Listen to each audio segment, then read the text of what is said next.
Remember जब तुम्हारे छोटी क्लास में एग्जाम्स वगैरह हुआ करते थे, तुम गलती से गंदे नंबर ले आते थे तो कितनी उदासी होती थी, अंदर से रोना छूटता था, भाई इतने गंदे मार्क्स क्यों आए, ये कैसे हो गया, मेरी सारी दुनिया खत्म हो गई, इतने गंदे मार्क्स में मेरे को कुछ नहीं होगा, मैं एकदम लूजर हूँ, फेलियर हूँ, तुम ये अपने आप को बोला करते थे। But now snap back to present, क्या तुम्हें उस चीज का सही में फर्क पड़ता है? अब नहीं पड़ता ना। अगर तुम्हें इस बात की अवेयरनेस उस समय होती तो कितना सही रहता ना, तुम फालतू में रोना नहीं पड़ता। पहले ना मैं बहुत ज्यादा गेम्स वगैरह खेलता था, तो उसमें एक हैक रहता था एम बॉट करके, जिस भी बंदे पे वो हैक होता था ना, मतलब वो बंदा गेम जीत रहा है। वैसे ही जिंदगी में जो एक हैक है ना, वो है सेल्फ अवेयरनेस। तुम्हारे पास सेल्फ अवेयरनेस है ना सिचुएशन में, तो इसका मतलब तुम जिंदगी का गेम जीत रहे हो, you are winning the game of life. ये एक लिटरल हैक है जिंदगी का। तो ये सब जानने से पहले हम पहले जानते हैं कि सेल्फ अवेयरनेस होती क्या है। तो जैसा कि नाम सजेस्ट करता है, सेल्फ अवेयरनेस यानी खुद की जागरूकता। मतलब तुम खुद से खुद को पहचानते हो, तुम्हें समझ आता है कि हाँ भाई मैं ऐसा बंदा हूँ, मेरे ये फेलियर्स हैं, मेरी ये खूबियां हैं, मैं बंदों से ऐसे इंटरैक्ट करता हूँ और मैं ये कुछ कर सकता हूँ।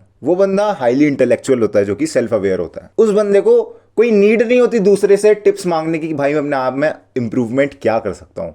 वो सेल्फ इवेल्युएशन कर लेता है, वो खुद से ही अपने आप को इवेल्युएट कर लेता है, मेरे अंदर खामियां हैं, मैं इन्हें ठीक कर सकता हूं, और ये चीजें मेरी खूबियां हैं, मैंने और बेटर कर सकता हूं। जो बंदे सेल्फ अवेयरनेस लैक करते हैं ना, वो हद से ज्यादा इमोशनली ड्रिवन होते हैं। अब ये इमोशनली ड्रिवन बंदे कौन होते हैं? तुमने देखा होगा ज्यादातर जो सेल्फ अवेयर कम होते हैं होती हैं लड़कियां। This is the reason why most of the girls get manipulated. ये चीज मैं नहीं बोल रहा हूं, ये चीज ऑथर्स लिख के गए हैं किताबों में। The reason why people get manipulated is because they are not self aware. उन्हें जागरूकता नहीं है। अगर तुम सेल्फ अवेयर होते हो तो तुम मैनिपुलेट नहीं होगे लाइफ में, तुम इमोशनली ड्रिवन नहीं होते हो। इमोशनली ड्रिवन होते हैं ना, वो भावुक होके कुछ ना कुछ कर देते हैं गलत। पता है ज्यादातर मर्डरर्स जो होते हैं ना, वो इमोशनली ड्रिवन होते हैं। बंदे का मर्डर कर देते हैं, उसके बाद उन्हें रियलाइज ही नहीं होता कि उसने बंदे को मार दिया। वो ये चीज एक्सेप्ट ही नहीं करते कि मैं ये मार सकता हूँ, वो भूल जाते हैं। साइकोलॉजिस्ट ने बताया कि एक दिमागी प्रॉब्लम है ये। पहले के जमाने में सोचते थे कि मर्डरर्स बहुत ही खराब लोग होते हैं, पर साइकोलॉजिस्ट ने बताया कि इतना जो ट्रॉमा होता है ना, उनका दिमाग में वो मेमोरी वाइप आउट ही कर देता है। इमोशंस उनको इतना कैरी कर लेते हैं कि वो उन्हें याद ही नहीं रहता कि उन्होंने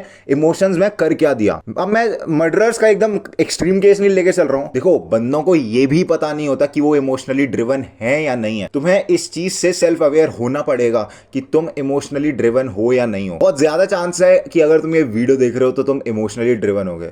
तुम्हें एक ट्रिगर दिखेगा, एक क्लीवेज दिखेगी और तुम उतने में अपने शेरू को पकड़ के कर दोगे। तुम्हें अगर कोई फालतू बोल देगा, एक शब्द बोलेगा, उतने में तुम्हें गुस्सा चढ़ जाएगा, आपा खो दोगे तुम एकदम अपना। तुम्हें अगर कोई गलत बोल देगा बड़ा, तो तुम रोने लग जाओगे। अगर तुम्हारे साथ ऐसी चीजें होती हैं तो तुम इमोशनली ड्रिवन हो मेरे दोस्त। मैं भी ऐसा ही था।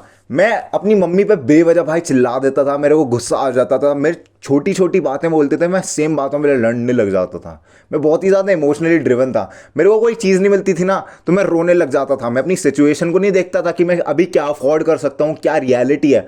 मैं अपने आप पे ही रोने लग जाता था, कोसने लग जाता था। इतने इमोशनली ड्रिवन होने के कारण ही मैं दुखी था। तो अगर तुम इमोशनली ड्रिवन नहीं रहते हो तो तुम खुश रह सकते हो। जैसा मैंने वीडियो के स्टार्टिंग में एग्जाम्पल दिया था, जब भी तुम्हारे कम मार्क्स आते थे तो तुम रोने लग जाते थे।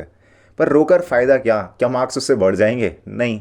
यू नो दिस, लाइक तुमने ये चीज़ें सुन रखी हैं, but still you don't apply them in your life. और उसी चीज से मैं तुम्हें अवेयर करा रहा हूं कि आसपास सोना है भाई मेरे, आंख खोलकर देखो। तो ये जो तुम्हारा लिजर्ड ब्रेन है ना, इसको पहले ठीक करो, ठीक है? इस लिजर्ड ब्रेन को भाई, बोतल देख रहे हो, ये ठोक डालो। मतलब लिटरली नहीं करना, फिगरेटिवली करना है।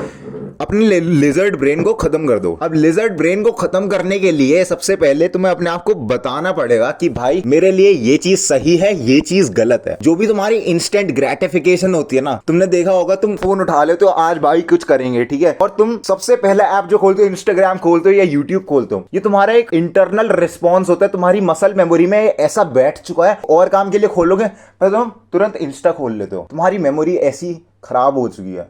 तो इस मसल मेमोरी को ठीक करने के लिए तुम्हें सेल्फ अवेयर होना पड़ेगा। तुम जब भी इंस्टाग्राम खोलो तो तुम अपने आप को पूछो कि भाई एक सेकेंड, मैंने क्यों खोला इंस्टाग्राम, इससे होगा क्या मेरा? ये जो इंस्टेंट ग्रेटिफिकेशन इंस्टाग्राम रहता है, पॉर्न वगैरह रहता है, ये तुम्हारे डोपामिन लेवल्स को इतना हाई पीक पर ले जाता है, और तुम टोटली अपने डोपामिन केमिकल्स इमोशन से कैरी हो रहे होते हो। तुम्हें इस चीज का सबसे ज्यादा ध्यान रखना है कि तुम्हारे इमोशंस तुम्हें ना लेके चलें। तुम्हें चलना है तो एक राइट अंडरस्टैंडिंग से चलना है, जिसमें तुम्हें पता हो, जिसमें तुम सेल्फ अवेयर हो कि तुम्हें आगे क्या करना है और क्या नहीं करना है। सेल्फ अवेयर बंदे को पता रहता है कि अगर उसका ब्रेकअप हो गया, गुस्सा आ रहा है, तो रोद होके कुछ फायदा नहीं है। उसे पता होता है कि अगर मैं बेवजह दीवार में घूसे मार रहा हूं तो उससे मेरा हाथ ही टूटेगा, मेरे को खुद ही हर्ट पहुंचेगा। तो उस बंदे को इस चीज की नॉलेज होती है, और वो जो भी स्टेप्स लेता है ना, एक सेल्फ अवेयर बंदा जो भी स्टेप्स लेता है वो एक सही डायरेक्शन में लेता है। इमोशंस सबको फील होते हैं। अगर तुम्हें इमोशन फील नहीं हो रहे तो तुम पागल हो भाई, रिटार्डेड हो तुम दिमाग से। अगर तुम नहीं कर पा रहे हो तो ये गलत है भाई, तुम्हारा दिमाग ढंग से फंक्शन नहीं कर रहा।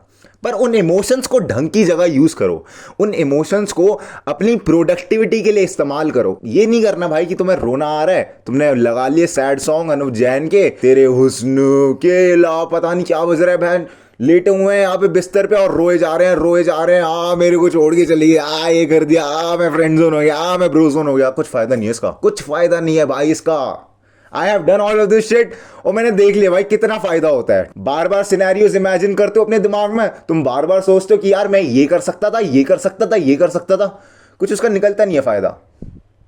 तुम बस दिमाग में ही रह जाते हो, तुम एक्शन में कभी पुटअप नहीं करते। और एक सेल्फ अवेयर बंदा एक्शन में पुटअप करता है चीज़ें। देखो ये बात गलत नहीं है कि तुम फिक्स से सोचो कि मैं ये कर सकता था, ये कर सकता, बट जो चीज़ अब ख़त्म हो चुकी है उसमें एक हाइपोथेटिकल एक ऐसा सिनेरियो बनाना कि जो एग्जिस्ट ही नहीं करता, उसका कुछ फ़ायदा नहीं है। तुम टोटली इमोशनली ड्रिवन हो, और इमोशनली ड्रिवन लोग वीक होते हैं। मेरे साथ भी होता है ब्रो, मैं 9 से लेकर 5 बजे तक क्लासेस लगाता हूँ, ठीक है, जो कि मेरे घर वाले चाहते हैं। क्लासेस लगाने के बाद मेरे को बाकी मीटिंग वगैरह होती है, ठीक है, मेरे को लोगों से बात करनी होती है। उसके बाद मेरे को थोड़ा सा टाइम मिलता है, उसमें मैं वीडियो बनाता हूँ। उसके बाद मैं उस वीडियो को एडिट करता हूँ, रात तक वो वीडियो अपलोड होती है। उसके बाद 2-3 घंटा मैं अपना असाइनमेंट काम वगैरह करता हूँ। मेरी लाइफ में बहुत सारा काम है, मैं चाहूँ तो रो सकता हूँ, अपनी लाइफ को ब्लेम कर सकता हूँ, अपने घर वालों को ब्लेम कर सकता हूँ कि कॉलेज बेकार है, टीचर्स बेकार हैं, इंडियन एजुकेशन सिस्टम बेकार है। मैं चाहे तो पूरी दुनिया को ब्लेम कर सकता हूँ। मेरे को जो चीज इंपॉर्टेंट है मैं सिर्फ वही काम कर रहा हूँ। I am not blaming anyone. तुम्हें वही चीज करनी है, तुम्हें इमोशनली ड्रिवन होकर लोगों को ब्लेम करना चालू नहीं कर देना है। तुम्हें बस उसमें क्या बेस्ट ऑप्शन है, क्या बेस्ट चॉइस है, क्या मैं काम कर सकता हूं, वो ढूंढना है। अगर तुम वो काम ढूंढोगे तब जाकर तुम्हारे काम सही होंगे। भाई मैं रोज वीडियो अपलोड कर रहा हूं और मेरे को पता है कि मेरे को कितनी दिक्कत आ रही है, but I am still uploading for you guys. You have to understand कि लाइफ चाहे जितनी भी डिफिकल्ट हो, तुम्हें कोई ना कोई रास्ता मिल जाएगा। और अपने आप को हद से ज्यादा बिजी रखो। जो बंदा इमोशनली ड्रिवन नहीं होता ना, अपने आप को बिजी रखता है हद से ज्यादा, उस पर काम होता है, उसमें ये सब सोचने का टाइम ही नहीं होता कि भाई मेरे को क्या करना है क्या नहीं करना। वो बस अपना काम करता है। This was it for the video.